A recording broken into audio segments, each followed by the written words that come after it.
Okay, sorry for the technical problem. So I would like to start the panel for redesigning urban infrastructure with stakeholders. Since the moderator from Europe is not somehow join us because of technical problem, so I will moderate the session instead of her. So my name is Yatsuka Kataoka from the IJAS. So thank you very much for waiting for the audience and speakers. So thank you for your patience. So because of time constraints, I would like to pass the floor to my colleague, Takashi Otsuka, for the framing presentations. So Takashi, please. Thank you very much, Yatsuka. It is unfortunate to lose Lily as our moderator, but no, we have to move on. And thank you very much for giving me an opportunity. And for the few minutes, please allow me to set the scene for our panel, Redesigning Urban Infrastructure.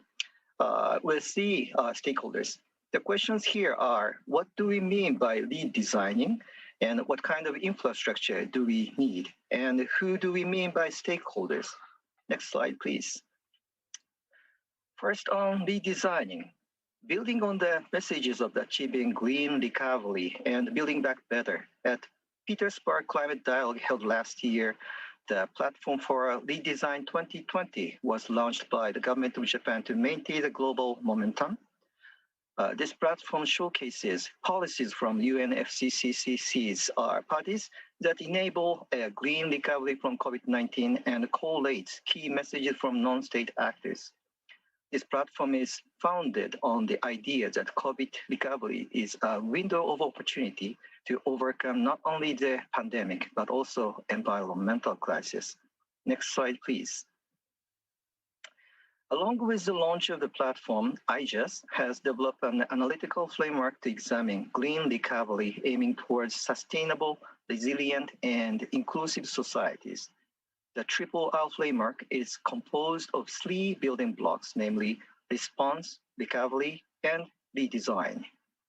Firstly, in the middle of crisis, we must prioritize targeted responses that address immediate impacts. And after the initial response, countries typically think about recovery measures, which are about stimulus packages and other broader socio-economic policies. But recovering from crisis in a way that shifts our development path towards sustainable directions is not an easy task at all. Often we prioritize emergency spending to keep the current economy running. But this is where redesign should come in. The bottom line is that we need to address the root causes, the current unsustainable patterns of development. Redesign involves transforming existing institutions and infrastructure that lock us into business as usual development patterns. Redesign is critical, especially during the response and recovery phases, as what we do now and in the next couple of years that will affect societies after COVID-19. Next slide, please. Next slide, please. Secondly, let us talk more about the designing of the infrastructure. This is a necessity if we want to achieve net zero, right? And the Global Recovery Observatory research conducted by UNEP and Oxford University recently identified the priority policy areas shown here. Of these, renewable energy, green transport, and green buildings are the kind of infrastructure most directly relevant to this panel. And the platform for redesign shows that national governments are making some progresses on this. But we need to ask ourselves, are we building back better? Unfortunately, the answer is not yet. According to this research, only 18% of recovery spending announced by 50 leading economies is going to green investment so far. It is obvious that national governments have fallen short, but what about cities? Cities are quicker, cities are more flexible. Cities can take more integrated and participatory engaging multiple stakeholders. So cities can lead efforts to redesign urban infrastructure, systems, and institutions for achieving net zero. Next slide, please. Lastly, on stakeholders. Here are a few net zero visions from Japanese cities and organizations.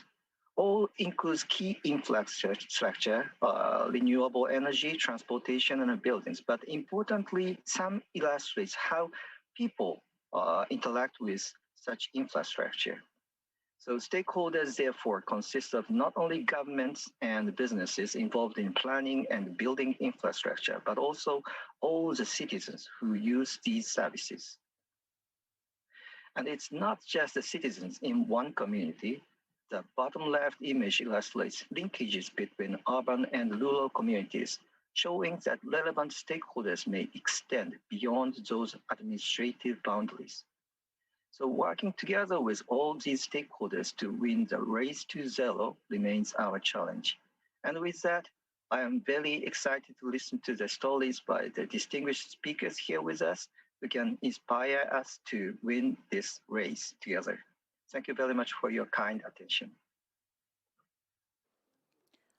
Thank you very much, Takashi, for your great, the framework presentations. So, thank you very much. So, I would like to invite the next speaker. Next speaker is Mr. Tofuku Mitsuharu, Senior Deputy Director, Environmental Policy Division, Toyama City. So, he introduced the compact city policies of Toyama. It's famous in Japan. So, Mr. Tofuku, floor is yours.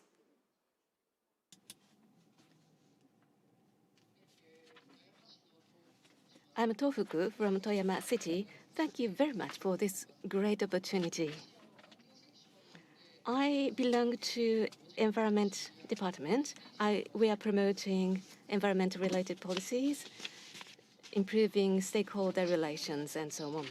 I would like to talk about Toyama City's infrastructure concept as well as near-future vision, together with some examples of our policies. Next page, please. This is the outline of our city.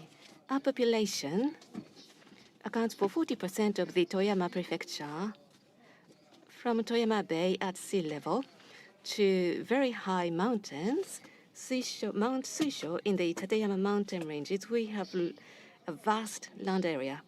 70% of the city is occupied by forests, water, and geothermal heat. We are rich in natural capital. In 2015, Shinkansen bullet train services opened, which connect Tokyo and Toyama within 2 hours. Next page, please. This is my theme. This is the conceptual illustration of our vision. As we face population decline and a super aging society, we need to make sure to improve elderly's QOL, and with the population decline, we will reduce our tax income. So we need to optimize city management cost. And thirdly, as motorization advances, cities are sprawling, and we need to bring back busy streets in the center of the city. So Toyama City wants to execute a strategic compact city policies in a cluster form so that we are responsible to citizens in the future. As we do that, we need to re-establish our infrastructure, such as public transportation. We need to support operation of the transport, and we need to actively input funds to activate the city. As a result, we can mitigate the sudden sharp declining trend of the population. We can redistribute the increased tax income. Next page, please. This is a part of our compact city policy. This project is for creating LLT network. It's a next generation low floor vehicle system stretching for 25.3 kilometers. Fortunately, our city had this one private business that runs radial railway business of railways and buses. Most of them connect to Toyama Station. Some of the services adopted LLT so that we can reduce dependence on cars so that people can walk and get to their destinations. Next page, please. Together with the revitalization policy of public transportation, we also look at the number of steps per day and correlation of that to the healthcare insurance cost. So we encourage citizens to walk more and make a transition of lifestyles to become healthier so that it helps to reduce government spending. One of the efforts is to set up benches where on busy streets. It's funded by subsidies as well as donations from public companies so that it can create civic pride and people feel that they are contributing for better health. In order to achieve SDGs, use of digital technology is quite important to promote innovation. Within the city, we set up a communication network covering 98 locations within the city, covering 98% of households. We use big data to watch over kids on the way back from schools. We monitor the river water levels, and we remotely monitor agricultural products growth. Next page, please. This is our future vision. It's based on our aspiration to create a zero-carbon city in 2050. We are the 5th city to make such a declaration. To make a substantial declaration, we want to promote initiatives for decarbonization. We want to boost our linkage with stakeholders so that we make sure to bring up the level of this vision. Next page, please.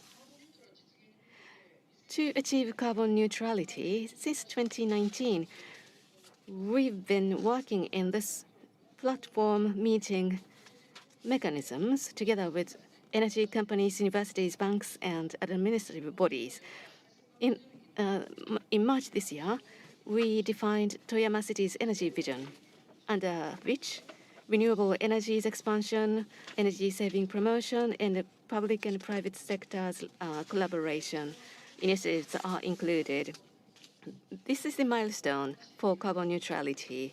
In order to create a desired future vision for 2050, we work backwards to determine how to reach that stage for innovation initiatives. The point is that each stakeholder owns these initiatives. So we authorized proactive actions for decarbonization within the city's administration. To be specific, we set up some fund for decarbonization in our budget process, and we are going to execute the plan from 2021. Thank you very much. Very much, Tofuku-san, for comprehensive presentations. It's impressive. Toyama City has been engaging in the compact city development, which brings to the multi effect for the sustainable development of the city. Thank you very much. So we will elaborate your presentation later on the question answers. So now I would like to invite the next speaker. Next speaker is the Dr. Sang-In Kang, Chief Research Fellow, Korean Environment Institute, KEI. So our old friends. So thank you very much. Dr. Kang, floor is yours. Okay, thank you, Kataoka-san. And I would like to share. Is it okay? You can see the slide. The screen, your screen, very well. Yeah. Okay. So the panel topic is redesigning resilient and decarbonized urban infrastructure with stakeholders. To be brief, I would like to mention the 2 reference points for the panel topic. The first one is that the azimuth of building a climate resilient and decarbonized global society and sub-regional effort through the CJK-10 for low carbon sustainable cities in Northeast Asian sub-regions, because we know that the local action is quite important, but that action should be placed in proper place in the regional and global context. So the recognition of non-party stakeholders on the UNFCCC has a long history since 2010, And in 2015, with the agreement of Paris, we found some anchor in Article 12 of the Paris Agreement, talk about the public engagement, including local government, cities, communities, NGOs as non-party stakeholders. So building urban infrastructure resilient and decarbonized means that we should stand on this Article 12 of the Paris Agreement at global level. And also there are multiple regional and sub-regional initiatives promoting the local actions at municipal level and district level. And the GCOM Global Covenant of Mayors Network is one of the example of these regional initiatives. And sub-regional level, the tripartite environmental ministerial meeting adopted the sub-regional city-level cooperation participated by the Public Research Institute, the city government, and other civil societies as a platform to promote the climate resilience, urban infrastructure building. And here, the IGS and KI and NCSC from China participated to promote the joint researches, workshops, and some best good practice toward the decarbonized sustainable cities. Right? So based on this background, I would like to introduce the Gwangju case, Gwangju metropolitan city case. In Korea, there are two Gwangju cities. The first one is the Sorry for interrupt you. Could you change the slide to the presentation mode? Yeah, we can. Yeah, thank you. Oh, no. Is it okay? No, it's not. No. I will. Slide show mode in the. Wait.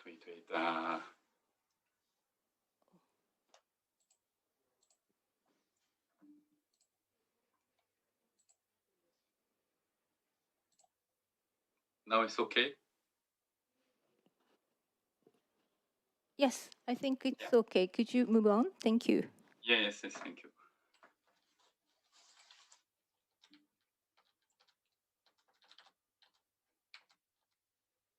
So the Gwangju metropolitan city is the center of southwestern province in Korea, with its 1.5 million inhabitants.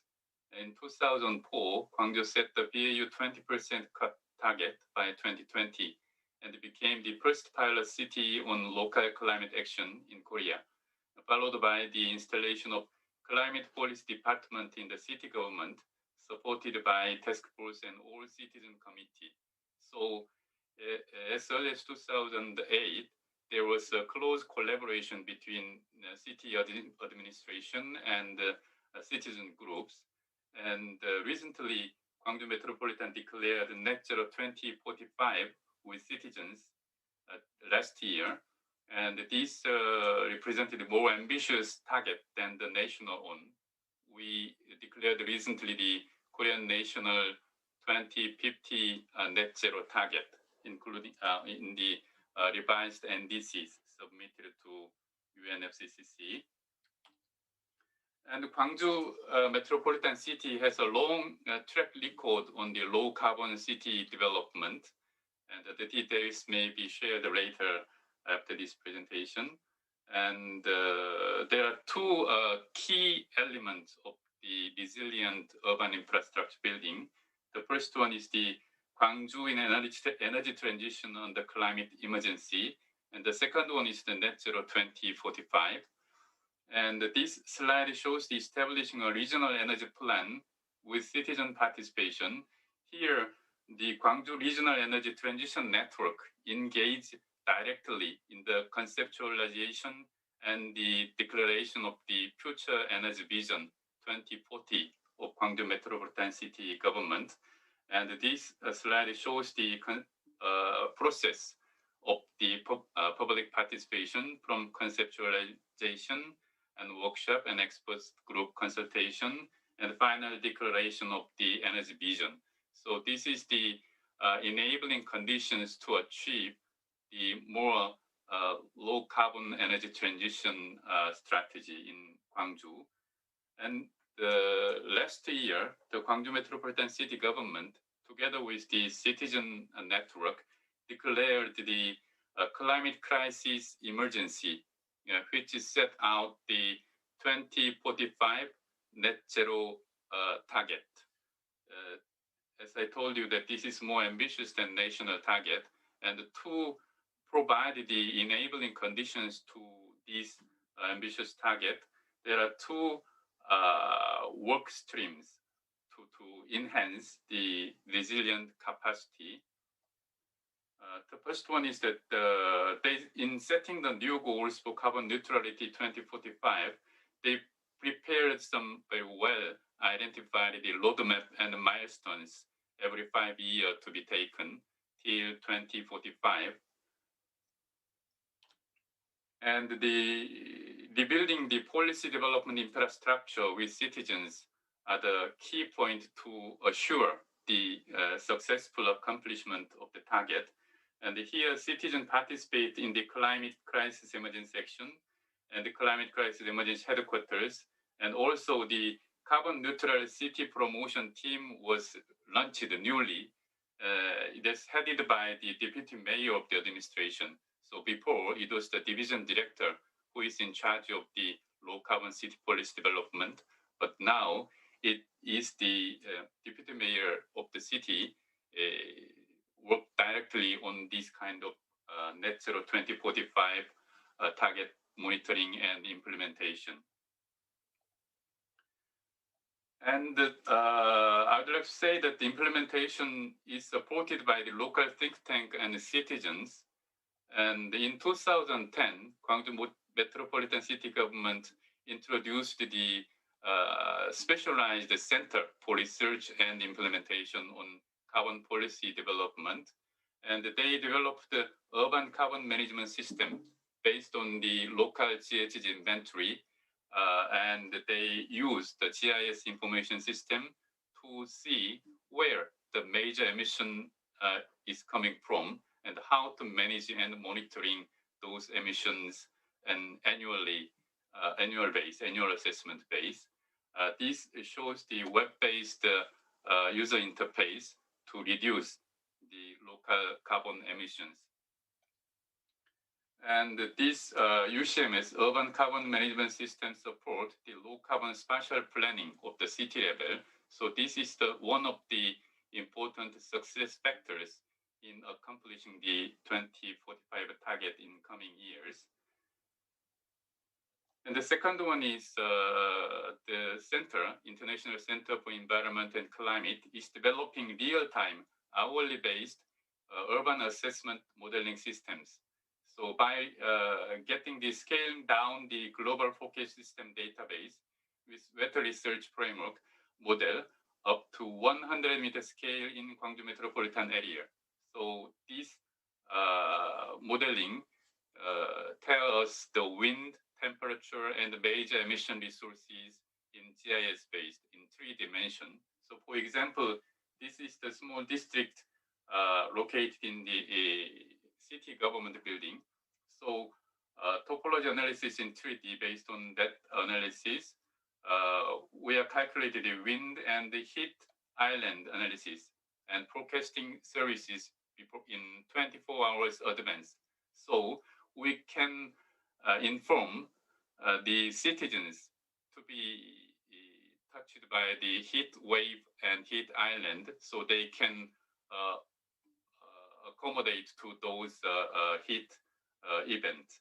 And this system is open to public web-based urban assessment modeling systems. So we think that the redesigning the urban infrastructure needs to inform and mobilize the citizens affected by the climate change event. And there are also mainstreaming resilient and low carbon infrastructure building activities in heat wave response and also energy saving and GHG reduction campaign. And finally, These activities are linked to the next generation's resilience building through the Climate Change Experience Center, an expert training program, and the content, developing the content for climate change education materials. So this is what is going on in the Gwangju Metropolitan City case. So science-based policy supporting system with enhanced citizen participation seems the key success factors in designing resilient and decarbonized urban infrastructure. Thank you for your attention. Thank you very much, Kansan, for your presentations. Now, our moderator is back. So can I pass the moderator role to the Miss Lily Laihahi? I'm sorry, my bad pronunciation. The coordinator of the Cool and Collaboration and Urban Energy United Nations Environment Program, UNEPs. So the floor is yours. Thank you so much for the introduction. So in taking on my role as moderator, I will keep myself brief at the moment and just pass the mic to the next presenter from Terry, I believe, which is Abhishek Kaushik, Associate Fellow Policy Division from the Energy and Resource Institute. The floor is yours. Thanks, Lily, and thank you for the organizers, especially IGS, for inviting Day2 for this important discussion. I'll share my screen to present the slides with you.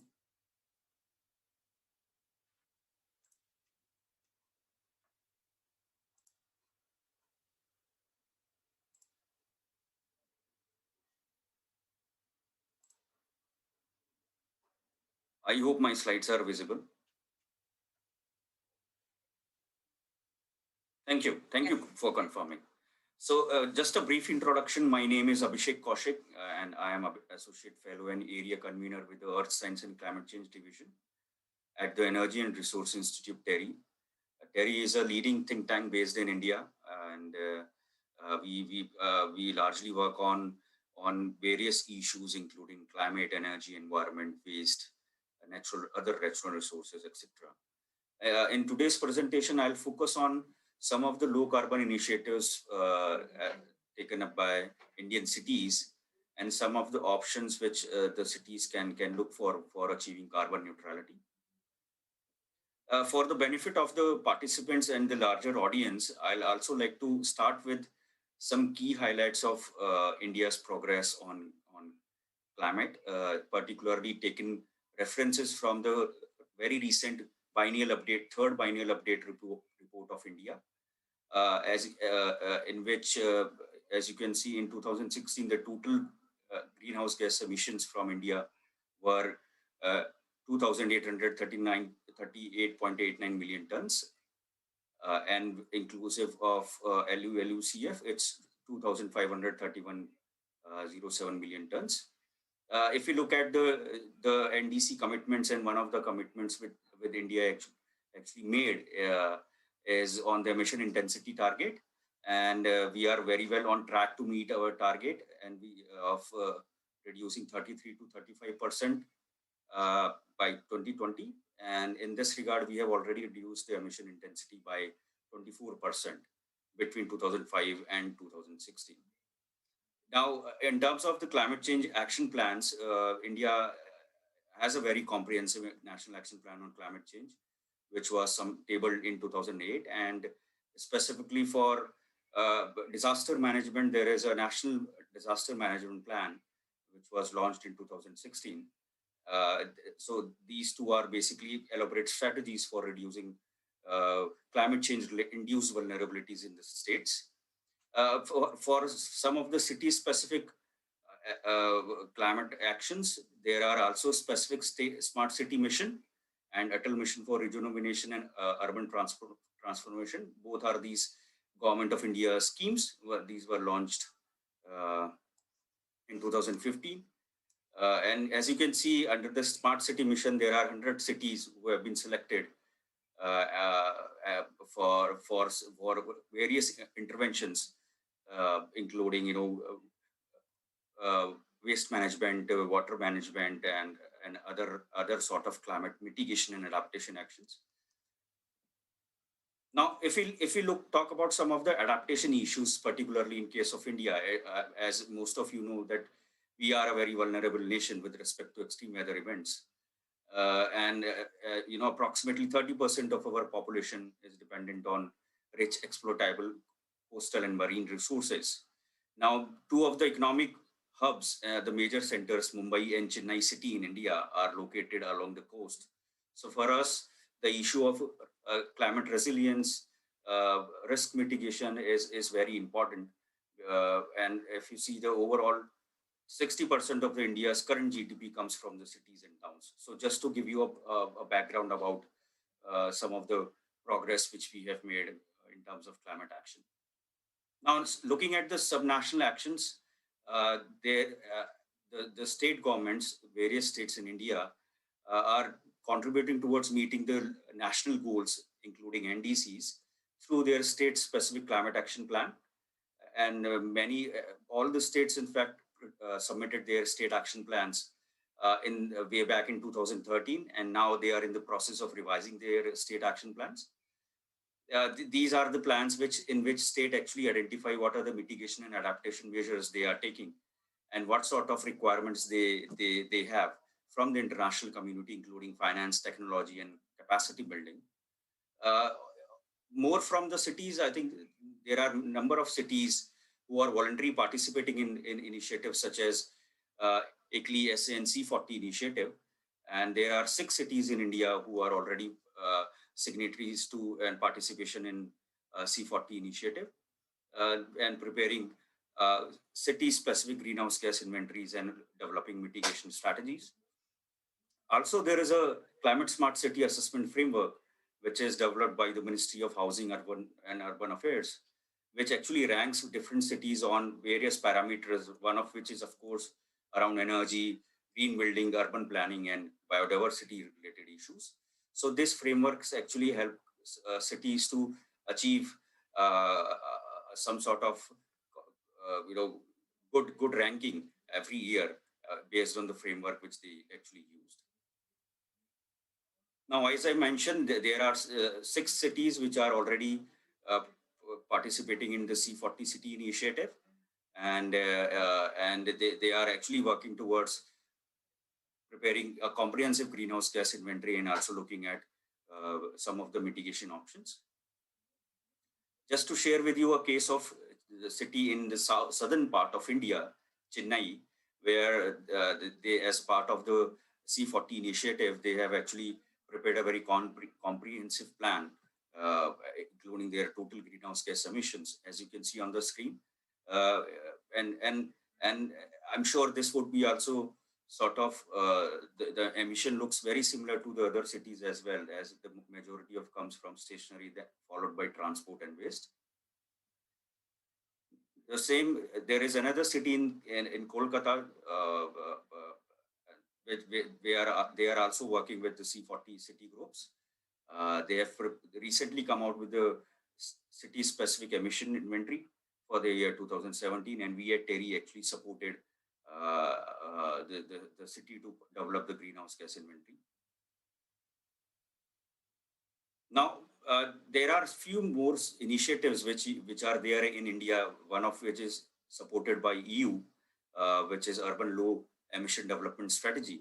And there is a city in Gujarat named as Rajkot, which looks at some of the mitigation strategies using ICLEI Green Climate Cities Framework. And on the right-hand side, as you can see, these are some of the steps by which the city is looking at.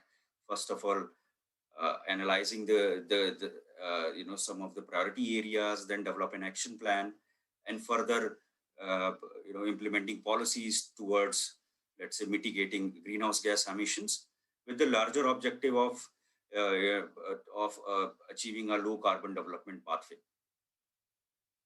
Now, some of the initiatives which the city has taken just to mitigate greenhouse gas emissions include replacement of energy intensive street lights with energy efficient LED lights. And there are also projects as part of which solar PV installations has been completed on some of the schools in the city. So, and as this is as a part of their larger mitigation plan, which, as I mentioned, supported by EU. Now, on the carbon sink part, there are cities, and I can give an example of the Thane city in Maharashtra, where, and this is a common practice among various cities in India. They are very much and a large scale taking up afforestation projects, growing trees over the years. And they particularly have programs running by the city commissioners and government officials to encourage community and different officials towards greening more trees, and in participation with the local leaders, NGO, and citizens. Now, some of the options, like we at TERI as a think tank are also proposing to various cities in India. And of course, these are very, very sort of customized options for the cities, as one need to understand that due to geographical conditions and demographics, each city has its own sort of requirement. But some of the major initiatives which the cities in India are taking are related to sustainable transportation, clean energy, particularly where there is a potential for, let's say, solar and wind. There are many cities in India who are voluntary sort of adopting renewable energy plants at a very large scale in form of a solar park to also contribute to the India's renewable energy target. And I think there are a city-specific disaster management plan which is on the adaptation side, which the cities are also considering at this stage. And I would also like to share a very recent example where Prime Minister Modi announced to develop Ladakh as carbon neutral region, and the government of India announced a special development package for Ladakh, and there are a lot of low carbon technology as well as initiatives being taken in the UT of Ladakh, and one of being the installation of 7,500 megawatt solar power, which is being built for electricity and infrastructure development. Now, on the final slide, where I would also like to share how some of the non-state actors are also supporting cities towards meeting their climate objectives. Please note that these are some of the voluntary initiatives which cities are taking. There is no as such mandatory requirement from the government of India. But of course, the cities are voluntarily coming up for supporting India's NDCs. And some of the programs which you can see on your right-hand side are the programs which are supporting cities, both to develop MRV frameworks as well as developing some real-time carbon tracker, as well as providing capacity building support to city officials, to the local community at large. And we at TERI are also working in partnership as part of the climate footprint project, where we are providing technical support to the states, particularly Chhattisgarh and West Bengal, to enhance their MRV capacities of greenhouse gas emissions and mitigation actions. So thank you so much for your patience, and I look forward to hear if you have any queries. Thank you. Thank you so much, Mr. Kaushik. I think it's very inspiring to hear about the ways in which India is tackling decarbonization at the urban level, working collaboratively at both the national, state, and local level. Actually, you see very well a multi-level governance framework there, and also really integrating various types of infrastructure to achieve the decarbonization. So that's very inspiring. Thank you for sharing that with us. I think it's a good moment to go over to Joran Vander, who is the policy officer from the European Committee of Regions, to give us an overview of sustainable urban development for zero carbon goals in the EU. Thank you very much, and thank you very much for having me here today. As a short introduction to my presentation, you can look at the challenges we are facing from different points of view. One point of view is, what project can you do exactly? For example, renovating a house, a neighborhood, which materials are you going to use? Or, for example, improving your electricity grid so it's more suitable for electric cars and for integrating local production of renewables. I have an engineering background, so these kind of questions interest me a lot. But another point of view, and also a crucial one in my opinion, is what kind of a framework and which kind of policy you need to be able to do these concrete projects that I mentioned in as my first point of view. Today I will focus a bit more on the framework, policy, legislation, and the needed enabling conditions in a European context. That's where I'm from. But I'm sure that despite some of these different organizational structures, many of the challenges we face are very similar.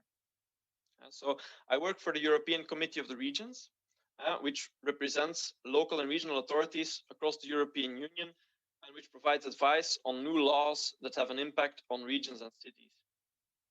So the COR is a political assembly and an EU advisory body, which is composed of 329 members from all EU countries, who are grouped by political party and by thematic commissions, and who are also all local and local or regional elected officials, such as, for example, mayors of cities, presidents of regions, and they have been appointed by their member states to represent the local and regional views on the European level.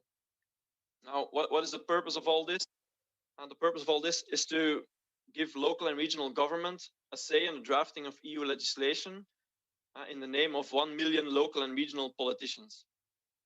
Also, to provide a meeting place where regions and cities can share best practices and take part in a dialogue with the European institutions. Now, the goal is also to have our committee's members contribute to making the Union more effective and closer to citizens by implementing EU law and communicating Union's policies on the ground. Now, why is this important? Because local and regional authorities, they are responsible for around 1/3 of public spending, 50% of public investment, and they're responsible for implementing around 70% of EU legislation. Now, to make it a little bit more concrete, I will talk about our efforts from the Committee of the Regions on a specific topic. Of course, there are so many more angles to tackle, but this is one that is quite actual today. Today in our plenary session, we actually have an opinion that will be adopted on the renovation wave, the European initiative to do something about our current outdated building stock. Collectively, buildings in the EU are responsible for around 40% of our energy consumption and 36% of our greenhouse gas emissions, which mainly comes from construction, usage, renovation, demolition, heating, cooling, and about 75% of our building stock is actually energy inefficient. However, on average, less than 1% of the national building stock is renovated each year. Now, in order to meet our climate neutrality and energy objectives by 2050, the current rates of renovation should at least double. So as the European Committee of the Regions, we want to do our part in making this happen. So we advocate for different things. For example, a thorough classification of buildings and their performance. This can also help in uncovering other problems such as energy poverty. Support to a construction sector, which can also aid in economic recovery. Taking the lead also as local and regional authorities in renovating public buildings, of course, with adequate technical and financial support from the European Union as well as the member states. And also thinking about housing in a more integrated manner. Look at a house and a building as, for example, also an energy producer instead of merely a consumer, by adding solar panels, by adding other renewables. Or, for example, you can also consider a building to be a potential car charging point, and this will help in rethinking your city's infrastructure and the like. You also want to create an environment that allows for and even promotes local energy communities. Initiatives like these from citizens need to be facilitated. Another very important point is also to think about regional specificities. Some cities, they already have, for example, a district heating network that is very extensive. They have piping that is already installed throughout the cities. Some cities have better weather conditions than others, and you need to make sure also that your framework allows for the flexibility to use these kind of conditions to the maximum and to use these kind of conditions to the maximum. And maybe to quickly close off, a little joke. I'm a lazy person. So to get me to work or to get me to do something specific, ideally you facilitate it as much as possible. But I think this is true for most people in a way, that you need to make sure that the framework that you have, that it motivates as much as possible people to actually take the right actions. So yeah, that is what I want to close on, and what one of the main goals is also of us, of the committee in the specific case of renovation or going towards more sustainability. Make this framework motivate people as much as possible and contribute to that. Thank you. Thank you so much. So key points, I think from that, well, lots of key points, but indeed the importance of policy, right, to create the incentives and to create the motivation for action, especially in a tough sector like renovation of the existing building stock. So yeah, and of course we have existing building stock, and then we still have 70% of the infrastructure that's yet to be built until 2050. So we can see how important this session is in tackling infrastructure through indeed policy, as you've mentioned. I think now we have the last speaker on the panel, which is Philip Turner, who's head of the Sustainable Development for the International Association of Public Transport, also a key sector decarbonization. If I can hand the floor to you. Thank you very much, and good morning and good afternoon to everyone. Just very briefly about UITP. We are an international association representing transport authorities in cities, but also the public transport operators, but also the industry representative in around 100 countries. I think all speakers have really highlighted that generally the world is aligned to a net zero carbon future by 2050. But I think really in order to make that a reality, all sectors have to be aligned to that goal, because they have to be compliant, because if you're not part of the solution, you're part of the problem. And so everyone has to pull their weight. So this is why UITP launched its Declaration on Climate Leadership, which was one of the first non-state actor initiatives under the UNFCCC, and is aligned to the Race to Zero campaign in the build-up to COP26, where we as a sector made a commitment to net carbon, net zero emissions in the public transport sector by 2050 globally, but in advanced economies before 2050, so more ambitious. And as part of that commitment, our members pledged 350 projects globally around the world on effectively how to achieve that goal. So projects such as zero emission buses in cities globally, because importantly, the lessons learned and technological know-how of implementing such schemes can really support quicker and more efficient implementation, because as a role as a UITP network, we can share those experiences to support implementation. But I think importantly, it also provides an inspiration for the NDC update process. So if I could have the next slide. I think in order to achieve such goals, it's clear that all sectors need the necessary support. And for me, I think the public transport network really is a quick win solution, because it is very much underutilized in many cities. I mean, globally, the mode share is around 16%, so there is clearly growth opportunities there. And there are significant reductions from a model of more compact connected cities enabled through a public transport network. And the IPCC says that emissions can be reduced by 50% And this is over and above technology solutions.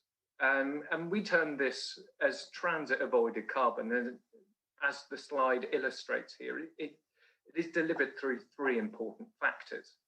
And I think when you have a zero-emission public transport network, the full benefits of transit-avoided carbon can be realized. And I think it's important to also recognize that around half global cities haven't been built yet. So if you start to design low-carbon cities, it makes the whole decarbonization journey just that much easier. So it becomes more cost-effective in the future. And I think this is important because it provides decarbonization for the masses, but I think critically for the poorest. So the next slide. As has been mentioned, I think COVID has provided that window of opportunity to redesign our cities. So if we are going to see more compact, connected and coordinated cities, I think we also need a transformation in, firstly, our vision for cities, and that they have to be embedded as a people-focused cities, because they are the very stakeholders we need to engage. I think, secondly, you need that strong and stable governance framework to enable local level decision-making, but obviously you need that strong and stable financing to implement such schemes. But crucially, and this doesn't come at so much of a cost, is political leadership. That's fundamental, because if you do those four things, you can build back better. And I think the SDGs really do point to those solutions that can enable that. And if you look at SDG 11 in the transport sector, target 11.2 focuses specifically on expanding public transport as that model for the future. So as a priority, I would say we need two things. Public transport needs to be included in any financial recovery plans or exit strategies. And I think secondly, we have to regain trust in public transport and bring people back to it, because the pandemic is going to end at some point, I hope, but I don't know when. But fundamental to that, again, we need that strong political leadership. So thank you very much, and back to you. Thank you very much, Jorgen. I think a very important point on political will, of course. Of course, with political will, cities can use all kinds of levers to, as we've heard today, to influence planning and facilitate financing, integrate infrastructure into land use, for example. So I think, yes, the political will is key. But in addition to, of course, the governance framework that allows cities to unlock their full potential in applying these different levers. So thank you for your presentation. I understand that Mr. Tukuko from Toyama City would like to make an intervention.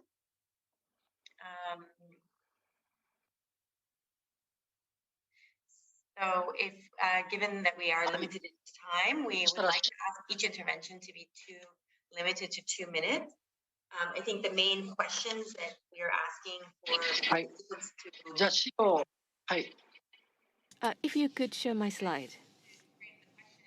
It was very much around how cities can work with different stakeholders in achieving a sustainable zero-carbon urban infrastructure development, how disruptive technologies can contribute to zero-carbon urban development, and what are the role of different international organizations in promoting sustainable zero-carbon infrastructure. So I will hand over to you.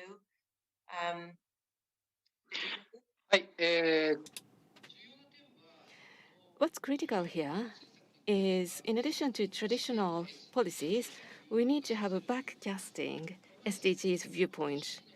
We've had initiatives for compact cities and low carbon society initiatives. Those are the basis to further move up to stronger SDGs related initiatives. We work with various private sector entities to link with various challenges and leverage core competence of each other. We so far have worked with 5 private organizations. They have CSV views, and society is paying more attention. So businesses want to work with Toyama City in terms of SDGs. What's important is speed, small start, and trial and errors. We need to share visions for SDGs. Next page, please. This is the last page. Toyama City, from April 2021, will launch our second SDGs Future City Plan. The plan is focused on mobility as a service, digital transformation, green finance, and sharing economy. In developing cities, we need to construct a physical space, and also we need to make cyberspace smarter. We need to launch evidence-based policymaking, especially universities, businesses need to work with us strategically so that we can train university students to become data scientists, and we need to promote open innovation by businesses. Those are our focuses. Thank you very much. That's all.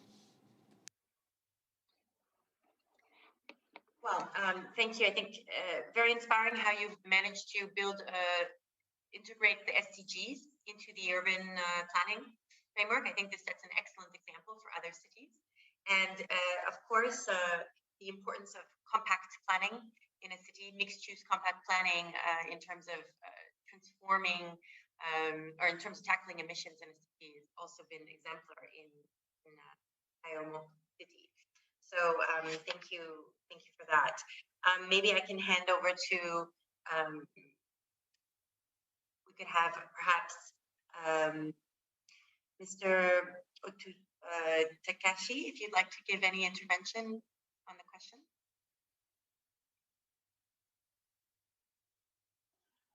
Thank you very much for giving an opportunity. The previous speakers already mentioned about the necessity of the multi-stakeholders collaboration, and in particular, like the university businesses and all the other types of the are the stakeholders really reiterate, and I fully agree. And because of the time constraint, like I finish my comments here. Thank you. Okay. Thank you very much. Very effective intervention. So then I can give the floor to Mr. Kashuk from Terry for your intervention. Thank you, Lily. I think one of the things which I think previous speakers also mentioned, yes, there is a need of a collaboration just to help cities to work towards neutrality, working towards, let's say, because I think and this is a very general concept that, neutrality is sort of a last step, but at least city should know how to measure, manage, and mitigate. So, and there are many cities, I think, across globe who which are sort of just started the process of measuring greenhouse gas emissions. I think we need to follow up we need to take a backward step just to see whether cities are able to, let's say, measure emissions, and then those, so that they would be able to then look at some of these neutrality options and mitigation options. The second point which I would also like to mention is from the developing country perspective, because I think one of the need of the cities is around support, and so there is of course a clear need of getting support on all three dimensions, including technology, capacity, and finance. And especially for India, I think finance is a big issue and support which we are looking at from international community. To meet our, let's say, NDC targets, to help cities achieve carbon neutrality. Because there are very limited options available with us. So, what could be the ways by which we can mobilize this finance for cities, for subnational entities, or for, let's say, the country to achieve the larger objective of, let's say, meeting Paris goals, as well as, working towards a net zero strategy. So I'll stop here. Thank you. Thank you. I think it links very well to what Philip actually said in terms of financing also being largely dependent on political will. and opening the doors. And when you have the political will and commitment, then you can also connect to different opportunities, right? And I think we see that, for example, in many of the cities you highlighted in India, and also the cities on the panel today. On your point on science-based targets, I think that links very well to what Dr. Kang said from the Korea Environment Institute on making sure that we have science informing policy. And so if you're going to have mitigation targets, there needs to be a way to measure and manage these targets. And I think that leads well to Dr. Kang, if you would like to your intervention.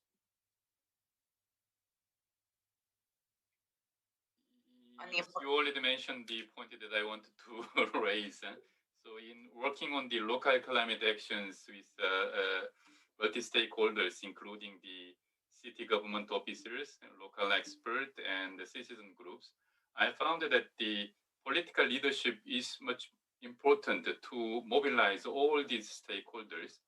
But that political leadership needed to be supported by the science and evidence-based supporting tools that I presented during my intervention. And the benefit is that these kind of policy supporting tools is very useful to be shared widely without any important incremental cost. So physical investment requires the appropriate allocation depending on the priority, but the technical and technological solutions could be spread widely without any physical challenges and obstacles. So I think that this kind of solutions need to be shared widely as much as possible. Thank you. Thank you very much, Dr. Kang. And I think that links nicely to networks like, for example, the European Committee of Regions, which very much can do exactly what you're mentioning, Dr. Kang, in terms of disseminating that knowledge and helping cities build that capacity. So maybe I can give the floor to you, Jorgen. Thank you very much. Yeah, indeed. This is exactly one of the important things that we want to do at the Committee of the Regions. For example, I'll say three short things maybe. One thing that we've done recently is also an exercise of gathering all kinds of best practices from our regions and cities. What they can be used for, they can show other cities how things maybe can be done. Certain things that you can see it is possible, or how have we approached it? Can we get people together to facilitate so that the next time a similar project is implemented, that it goes more smoothly? Another thing we do is, for example, we have this initiative, which is a multi-level climate and energy dialogues, where we put our members, so mayors, presidents of regions, together with the permanent representations of the EU in Brussels. So basically, representatives of the member states to also discuss on these specific topics and to be able to get a more direct link going, and because sometimes it can be difficult to move through the different levels, and you have the local and regional level, you have then the national level, the European level, and it can sometimes be difficult for all these levels to communicate effectively, and to make sure that everybody is on the same page, because oftentimes initiatives are in place, it's just that people interpret them in different ways, or that people talk next to each other instead of at each other. And then maybe a tiny scoop is also that we have normally later today, I think, a joint action plan between the COR and the European Commission on the renovation wave will actually be announced. Also, where the idea is to make the most out of bottom-up initiatives, technical assistance, funding support, to make sure that there's sufficient buy-in also from the EU local and regional authorities, that the Green Deal policies are as fit for implementation as possible to achieve our 2050 decarbonization objective. But yeah, I will leave it at that. Thank you. Thank you very much, Joran. Of course, this is exactly why city networks are so important and so powerful in scaling impact and really supporting cities navigate to these additional goals on top of their everyday job of delivering services in their city. So integrate this into their everyday job, let's say. So maybe I can now turn to Philip for the last remarks in terms of the questions that I had asked earlier regarding multi-stakeholder engagement to achieve zero carbon urban infrastructure development. Sure, thank you. I think the SDG target around a sustainable transport system is about focusing on a system that delivers on people's needs. So therefore, it's stakeholders or citizens are a fundamental group to engage in political decision making and co-creation of solutions. I think technologies shouldn't disrupt that; it should enable that. And I think in order to ensure that to happen, we have to share best practice and knowledge because the capacity has to be there to do that. And I think that this is where NGOs or associations like public transport have a fundamental role to play. So thank you. Thank you very much. I know that we have gone over time, so I will just maybe say two very small words of summary, a few very small words of summary. I think some important things that came out of the discussion today in terms of redesigning urban infrastructure and achieving decarbonization of our infrastructure in the race to zero is the importance of, as I mentioned, science-based policy. So that's very important as a starting point. We heard again and again the importance of governance, whether that's the governance of the multi-level stage, or whether that's horizontal across multiple stakeholders, or from city to city through networks. That is extremely key in actually achieving scale and supporting the capacity building and technology transfer that's required. We heard about the importance, of course, of financing, but that being available when there's a strong political will. So the two being quite closely connected. And of course, the importance of working in a multi-stakeholder framework to achieve the sort of technology transfer, capacity building, and knowledge best practice sharing. So in that sense, actually, we've built, and the importance also that was mentioned that while you can have all of this knowledge and capacity building and sharing across cities and across stakeholders and different levels of government, that every city will have its own unique need when it comes to actually implementation. So I think that's very important to mention, and that was highlighted by the speakers as well. So I think and finally, of course, the importance of integration. So we heard that as a cross-cutting theme in the different presentations. Integration of the different sectors, looking at things in a comprehensive way. For example, when you do compact mixed-use planning, bringing in the energy, buildings, and transport elements to basically maximize synergies, improve efficiency, and create cost-effective options. So I think that's very important messages for redesigning urban infrastructure, and very important given the challenges. Given that we have so much opportunity, actually, with 70% of infrastructure not yet being built, we have a huge opportunity to redesign this urban infrastructure. And with that, I'll just mention that at UNEP, we have also launched an urban systems integration partnership that is precisely bringing together stakeholders and networks to provide that support to cities in integrating urban systems. So integrating energy, building, transport with waste, and really looking at leveraging the savings that you can get from integrated approaches in cities. I will close with that and say thank you very much to all the panelists for your time in participating in this panel, and to IGES, of course, for organizing this. And to a close, thank you very much.